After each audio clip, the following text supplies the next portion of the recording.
Good morning विद्यार्थी मित्रांनो,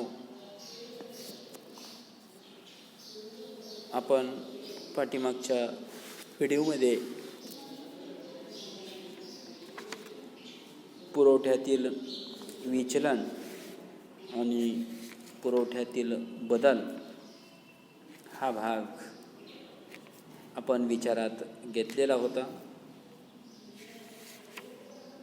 पुरवठ्यातील विचलनामध्ये आपण पुरवठ्याचा विस्तार आणि पुरवठ्याचा संकोच हा भाग आपण अभ्यासला होता. इतर घटक स्थिर असताना वस्तूच्या किमतीत वाढ झाल्यामुळे पुरवठ्यात जो वाढ होतो त्या वाढीस पुरवठ्याचा विस्तार असं म्हणतात. पुरवठ्याचा विस्तार हा एकाच मागणी वक्रावर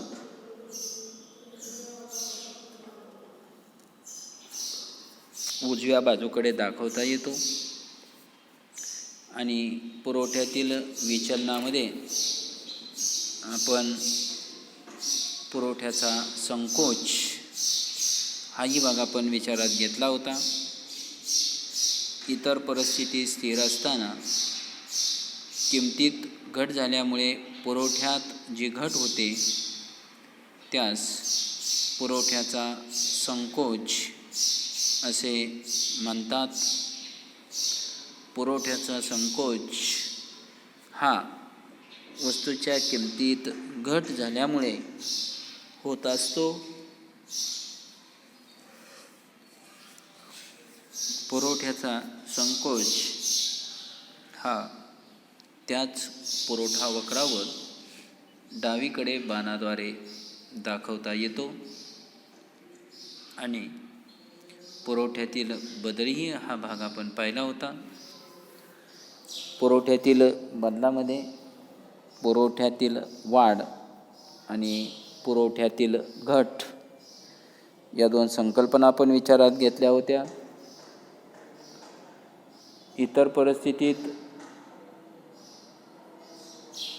बदल झाल्यामुळे पुरवठ्यात जो बदल होतो त्यास पुरवठ्यातील बदल असं म्हणतात.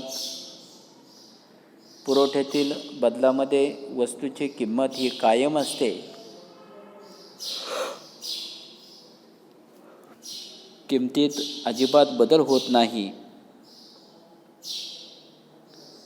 आणि वस्तूची किंमत कायम असताना इतर परिस्थितीत झालेल्या अनुकूल आणि प्रतिकूल बदलामुळे पुरवठ्यात जे चढ उतार होतात त्यास पुरवठ्यातील बदल असे म्हणतात. पुरवठ्यातील बदल हे दोन प्रकारचे असतात.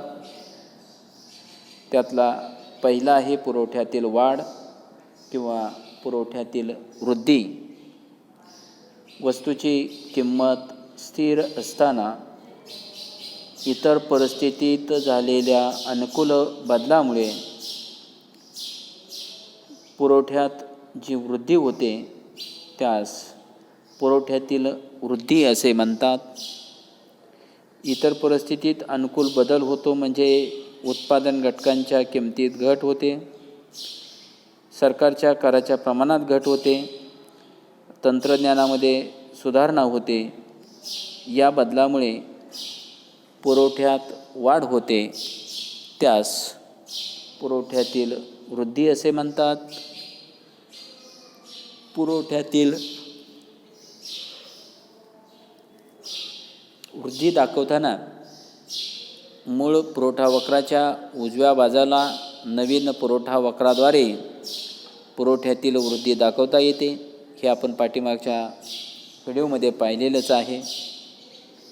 आणि दुसरा जो बदल होतो तो म्हणजे पुरवठ्यातील घट किंवा पुरवठ्यातील ह्रास. वस्तूची किंमत कायम असताना इतर परिस्थितीत झालेल्या प्रतिकूल बदलामुळे पुरवठ्यात जी घट होते त्यास पुरवठ्यातील घट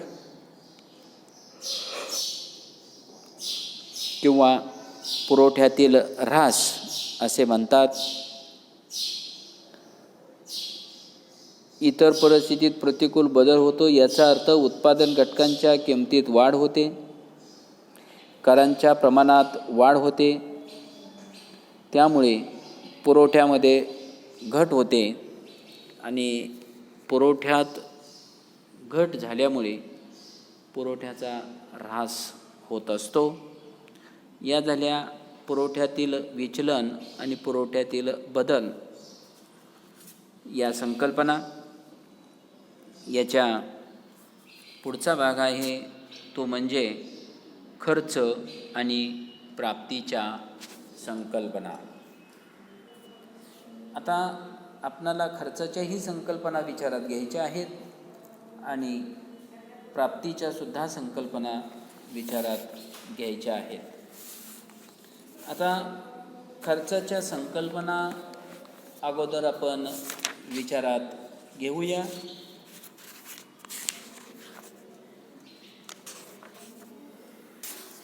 आता उत्पादन घटकांना एकत्र आणण्याचं काम हा संयोजक करत असतो. संयोजकालाच उद्योजक किंवा संघटक असंही म्हटलं जातं.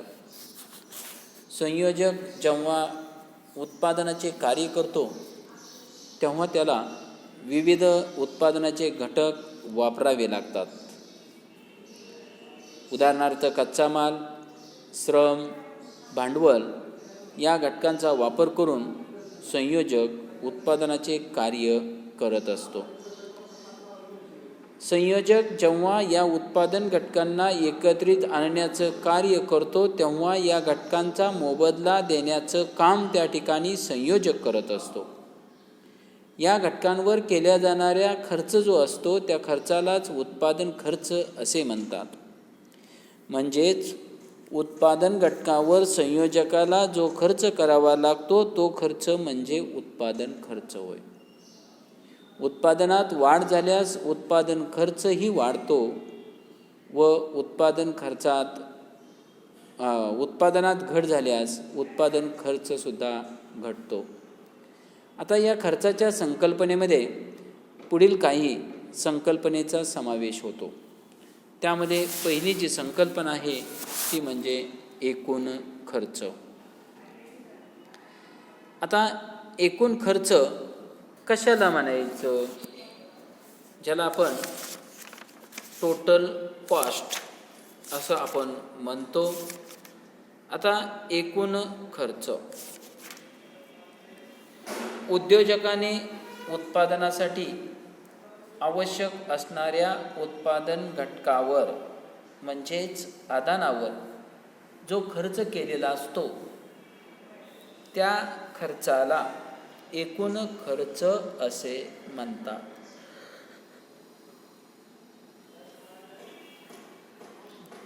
उद्योजकाने उत्पादनासाठी जे आवश्यक असणारे उत्पादनाचे घटक आहेत या उत्पादन घटकावर संयोजकाने जो खर्च केलेला असतो त्या खर्चाला एकूण खर्च असे म्हणतात. उत्पादनाच्या विविध पातळ्यावर केला जाणारा एकूण स्थिर खर्च आणि एकूण बदलता खर्च यांची बेरीज म्हणजेच एकूण खर्च असतो. संयोजक जो असतो तो संयोजक वस्तूच्या उत्पादनासाठी आवश्यक असणाऱ्या उत्पादन घटकावर वेगवेगळा तो खर्च करत असतो आणि तो जो केलेला खर्च असतो त्या खर्चालाच एकूण खर्च असे म्हणतात. उत्पादनाच्या विविध पातळ्यावर केला जाणारा एकूण स्थिर खर्च आणि उत्पादनाच्या विविध पातळ्यावर केला जाणारा एकूण बदलता खर्च यांची बेरीज केली की एकूण खर्च त्या ठिकाणी मिळतो. आता उल्लेख काय केला आहे बघा, उत्पादनाच्या विविध पातळ्यावर केला जाणारा एकूण स्थिर खर्च आणि एकूण बदलता खर्च. आता एकूण स्थिर खर्च कशाला म्हणायचं आणि बदलता खर्च कशाला म्हणायचं? तर स्थिर घटकावर ज्यावेळेस खर्च केला जातो तो खर्च म्हणजे स्थिर खर्च. स्थिर घटकावर केला जाणारा खर्च. उदाहरणार्थ जमीन, यंत्रसामग्री यावरती जो उद्योजकाकडून किंवा संयोजकाकडून जो खर्च केला जातो त्या खर्चाला स्थिर खर्च असे म्हणतात. आणि दुसरा म्हणजे बदलता खर्च. म्हणजे बदलत्या घटकावर संयोजकाकडून जो खर्च केला जातो तो खर्च म्हणजे एकूण बदलता खर्च होय. उदाहरणार्थ श्रम, कच्चा माल, ऊर्जा, इंधन या बाबीवरती जो खर्च केला जातो त्या खर्चाला एकूण बदलता खर्च असे म्हणतात. आणि एकूण खर्चामध्ये एकूण स्थिर खर्च अधिक एकूण बदलता खर्च यांचे जी बेरीज येते त्याला एकूण खर्च असे म्हणतात. आता एकूण खर्चाचं सूत्र दिलंय पहा. एकूण खर्च बरोबर, स्क्रीनवरती दिसतंय पहा तुम्हाला, एकूण खर्च बरोबर एकूण स्थिर खर्च अधिक एकूण बदलता खर्च. एकूण स्थिर खर्च अधिक एकूण बदलता खर्च. इंग्रजीमध्ये दिले पहा, TC is equal to total cost is equal to TFC अधिक TVC म्हणजे एकूण स्थिर खर्च म्हणजे टोटल फिक्स कॉस्ट आणि अधिक TVC एकूण बदलता खर्च टोटल व्हेरिएबल कॉस्ट म्हणजे एकूण बदलता खर्च आणि एकूण स्थिर खर्च यांची बेरीज केली की एकूण खर्च प्राप्त होतो. आता दुसरी संकल्पना आहे खर्चाची पहा, सरासरी खर्च. दुसरी संकल्पना आहे सरासरी खर्च. आता सरासरी खर्च कशाला म्हणायचं? स्क्रीनवरती थोडासा अडथळा येतो विद्यार्थ्यांनो, 2 मिनिटं थांबा जरा.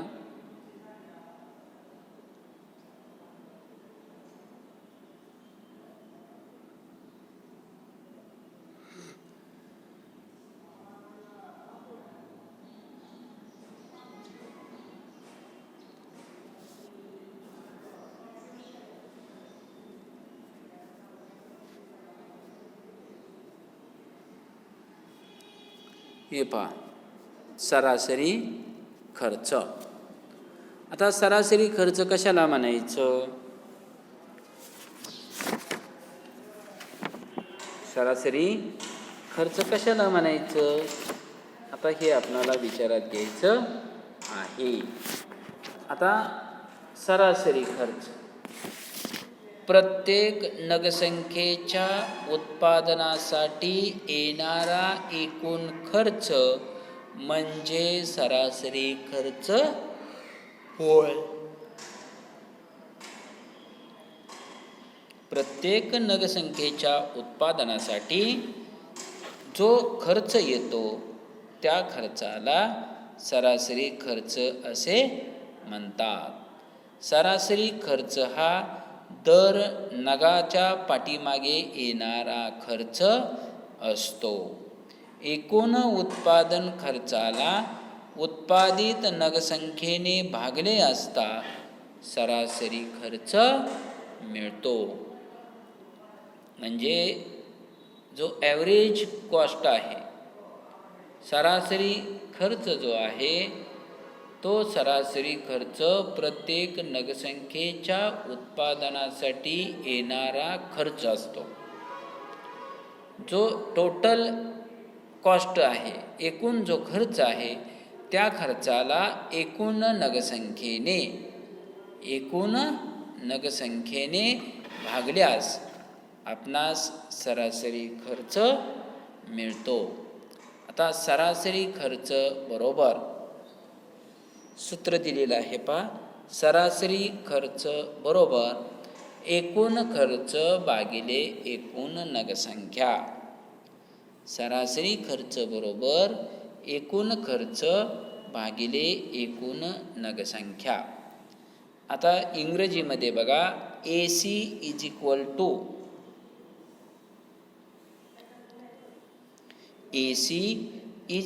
टू TC बरोबर TQ. AC म्हणजे average cost is equal to TC म्हणजे टोटल कॉस्ट आणि भागिले TQ म्हणजे टोटल क्वांटिटी. म्हणजे एकूण खर्चाला एकूण नगसंख्येने भागल्यास आपणास सरासरी खर्च मिळतो. आता आपण एक उदाहरण घेऊन बघूया. समजा 40 नगसंख्येचं उत्पादन केलेलं आहे आणि या 40 नगसंख्येच्या उत्पादनासाठी जर येणारा एकूण खर्च जर 800 रुपये एवढा येत असेल तर सरासरी खर्च किती असू शकतो? किती नगाचं उत्पादन घेतलंय? 40 नगाचं उत्पादन घेतलंय आणि या नगाचं उत्पादन करण्यासाठी एकूण खर्च किती आलेला आहे? 800 रुपये एकूण खर्च आलेला आहे. तर सरासरी खर्च आपल्याला काढायचा आहे. आता सरासरी खर्च बरोबर एकूण खर्च भागिले एकूण नगसंख्या. AC is equal to TC भागिले TQ. बघा आता AC बरोबर टोटल कॉस्ट, एकूण खर्च किती आहे? 800 रुपये आहे. बरोबर आहे. टोटल कॉस्ट किती आहे? 800 रुपये टोटल कॉस्ट आहे. भागिले TQ, टोटल क्वांटिटी किती आहे? किती नगाचं उत्पादन केलेलं आहे? किती नगाचं उत्पादन केलेलं आहे? तर 40 नगाचं उत्पादन केलेलं आहे. तर एकूण सरासरी खर्च किती झाला? तर सरासरी खर्च 20 रुपये झाला. आलं लक्षात? सरासरी खर्च 20 रुपये. मला द्यावं लागेल पाणी.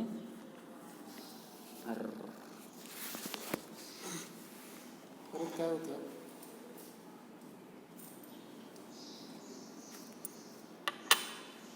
पाणी मला दे.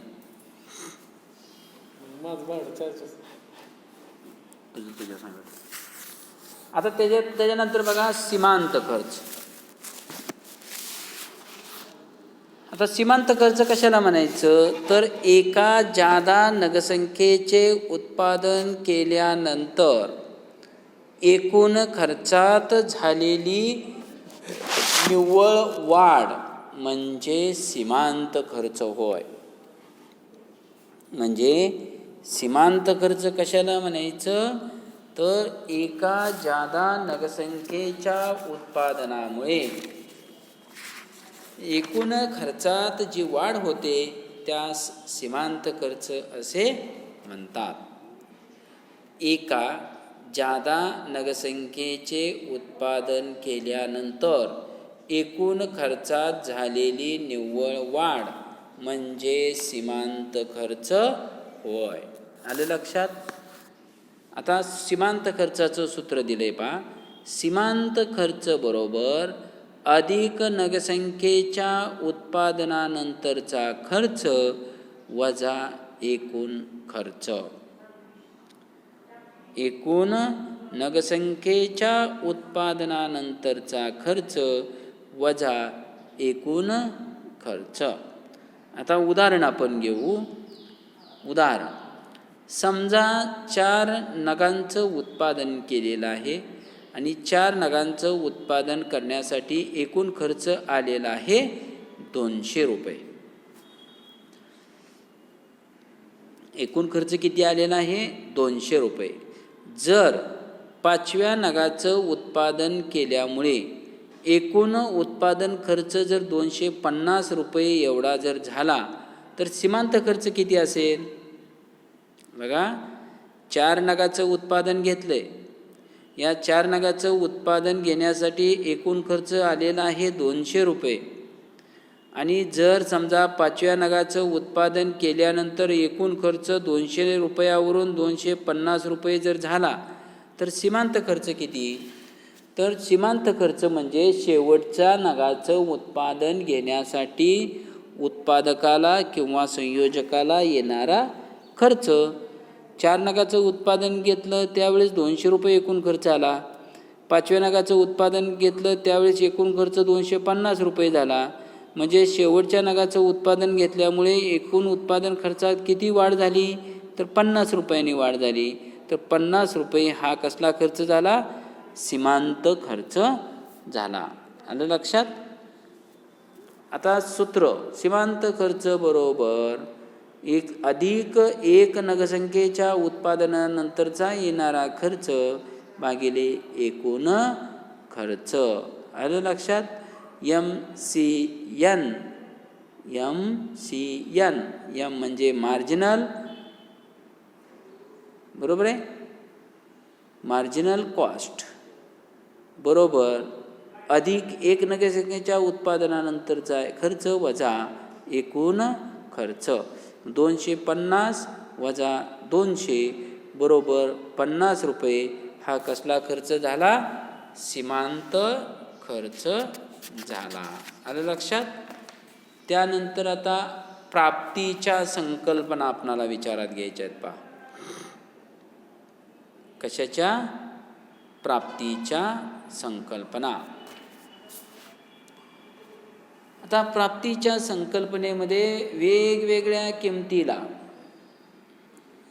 बाजारात वस्तूंच्या विक्रीनंतर उद्योग संस्थेला किंवा संयोजकाला मिळणारी जी रक्कम असते ती रक्कम म्हणजे प्राप्ती होय.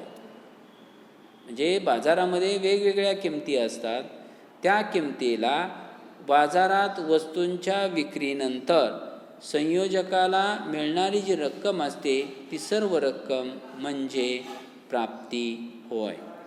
आता प्राप्तीच्या 2 संकल्पना, जशा खर्चाच्या 2 संकल्पना आपण विचारात घेतल्या तशाच प्राप्तीच्या सुद्धा आपणाला एकूण प्राप्ती, सरासरी प्राप्ती आणि सीमांत प्राप्ती अशा संकल्पना आपणाला विचारात घ्यायच्या आहेत. आलं लक्षात? आता त्यातली पहिली आहे संकल्पना ती म्हणजे एकूण प्राप्ती. आता एकूण प्राप्ती कशाला म्हणायचं? तर आपल्याकडे विशिष्ट वस्तूंची विक्री केल्यानंतर विक्रेत्याला किंवा उत्पादकाला मिळणारे एकूण उत्पन्न जे असतं ते उत्पन्न म्हणजे एकूण प्राप्ती होय. सोप्या शब्दात जर सांगायचं झालं तर, आपल्याला सोप्या शब्दात जर सांगायचं झालं तर वस्तूंच्या विक्रीनंतर उद्योगाला मिळणारी एकूण रक्कम, वस्तूच्या विक्रीनंतर उद्योगाला मिळणारी जी एकूण रक्कम असते ती रक्कम म्हणजे एकूण प्राप्ती होय. आणि जी एकूण प्राप्ती असते ही एकूण प्राप्ती ही उत्पादकाचे एकूण मूल्य किंवा एकूण उत्पन्न असते. वस्तूंच्या विक्रीनंतर जी उद्योग संस्था असते त्या उद्योग संस्थेला मिळणारी जी एकूण रक्कम असते ती रक्कम म्हणजे एकूण प्राप्ती होय. म्हणजे जर समजा उद्योग संस्थेने 200 रुपयाप्रमाणे जर 15 टेबलाची जर विक्री केली तर 15 टेबल गुणिले 200 रुपये बरोबर 3000 रुपये ही काय असेल? एकूण प्राप्ती असेल. सूत्र दिले पहा, एकूण प्राप्ती बरोबर एकूण नगसंख्या गुणिले वस्तूची किंमत. एकूण नगसंख्या गुणिले वस्तूची किंमत. त्यानंतर दुसरी आहे ती म्हणजे सरासरी प्राप्ती. प्रत्येक नगसंख्येच्या विक्रीनंतर मिळणारी जी रक्कम असते, प्रत्येक नगसंख्येच्या विक्रीनंतर मिळणारी जी रक्कम असते ती रक्कम म्हणजे सरासरी प्राप्ती होय. प्रत्येक नगसंख्येच्या विक्रीनंतर मिळणारी उत्पादकाला मिळणारी जी रक्कम असते ही रक्कम म्हणजे सरासरी प्राप्ती होय. सरासरी प्राप्ती म्हणजेच दर नगाची प्राप्ती होय. सरासरी प्राप्ती म्हणजे दर नगाची प्राप्ती होय. एकूण प्राप्तीला एकूण नगसंख्यांनी भागल्यास एकूण प्राप्तीला एकूण नगसंख्यांनी भागल्यास सरासरी प्राप्ती मिळते. सरासरी प्राप्ती बरोबर एकूण प्राप्ती भागिले एकूण नगसंख्या. सरासरी प्राप्ती बरोबर एकूण प्राप्ती भागिले एकूण नगसंख्या.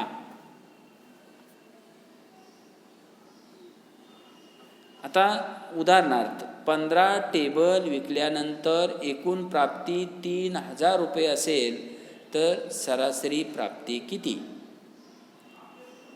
बघा, 15 टेबल विकल्यानंतर जर एकूण प्राप्ती 3,000 रुपये असेल तर सरासरी प्राप्ती किती?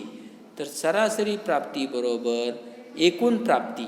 एकूण प्राप्ती म्हणजे किती पैसे मिळालेले आहेत? सगळे 3,000 रुपये मिळालेले आहेत, बरोबर आहे. भागिले किती टेबल विकलेत? 15 टेबल विकलेत, बरोबर आहे. तर 3,000 भागिले 15 बरोबर 200 रुपये ही काय झाली? सरासरी प्राप्ती झाली. आलं लक्षात? त्यानंतर दुसरी संकल्पना आहे पहा, सीमांत प्राप्ती. आता कशाला म्हणायचं सीमांत प्राप्ती? तर सीमांत प्राप्ती म्हणजे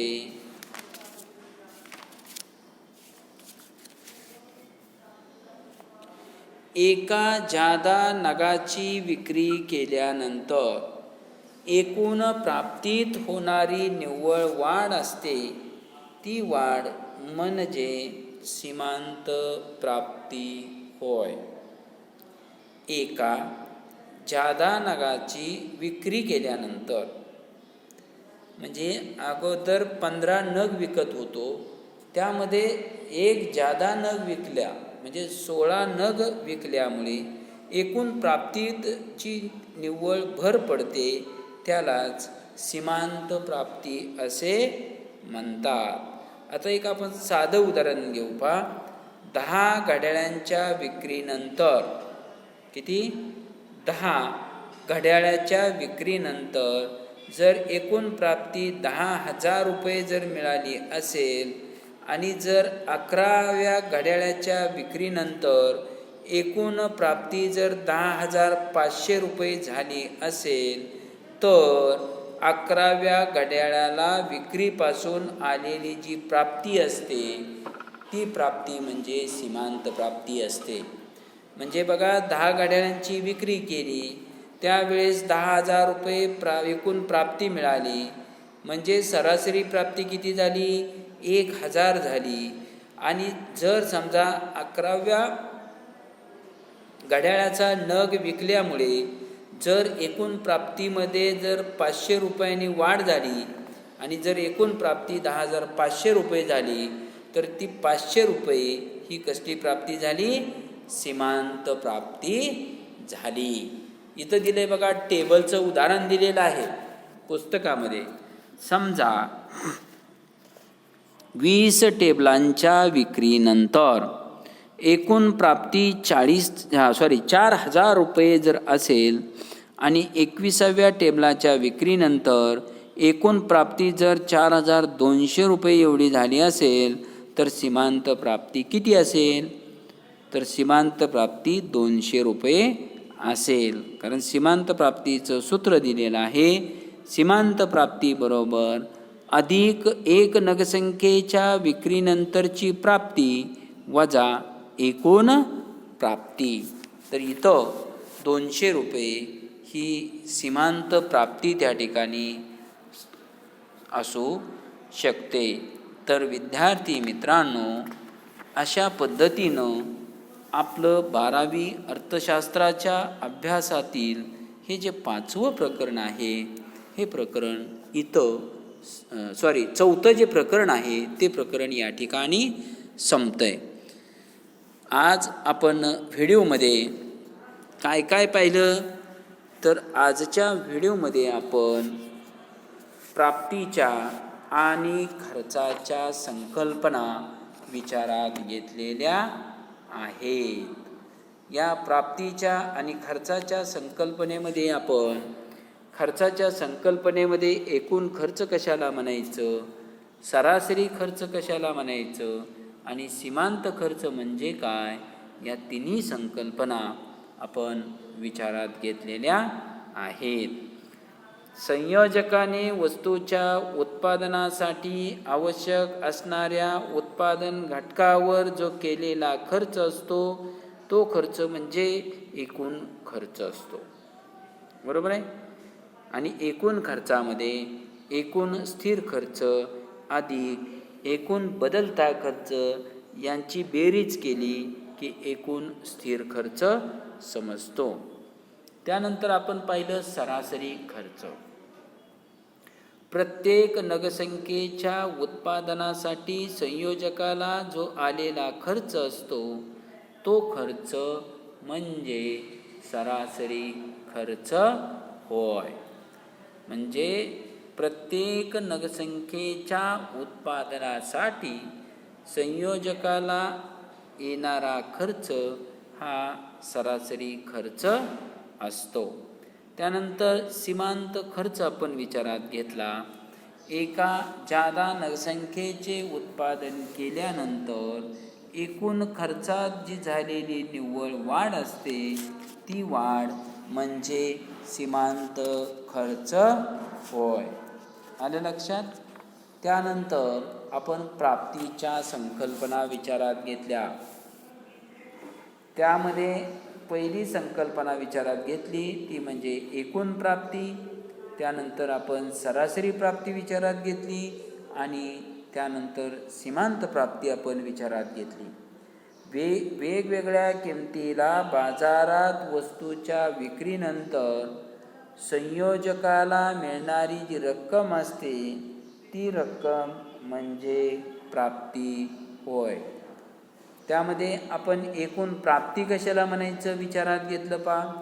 वस्तूच्या विक्रीनंतर उद्योग संस्थेला मिळणारी जी एकूण रक्कम असते, म्हणजे वस्तूची विक्री करण्यासाठी उद्योजक मार्केटमध्ये वस्तूचं उत्पादन विक्रीसाठी मांडतो आणि ते मांडलेलं उत्पादन विकल्यानंतर उद्योग संस्थेला मिळणारी जी एकूण रक्कम असते ती रक्कम म्हणजे काय असते, एकूण प्राप्ती असते.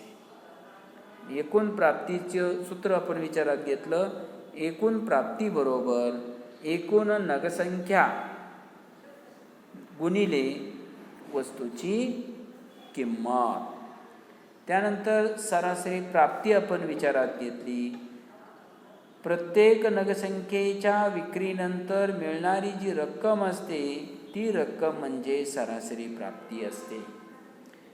म्हणजे एकूण प्राप्तीला एकूण नगसंख्येने भागले असता आपणास सरासरी प्राप्ती मिळते.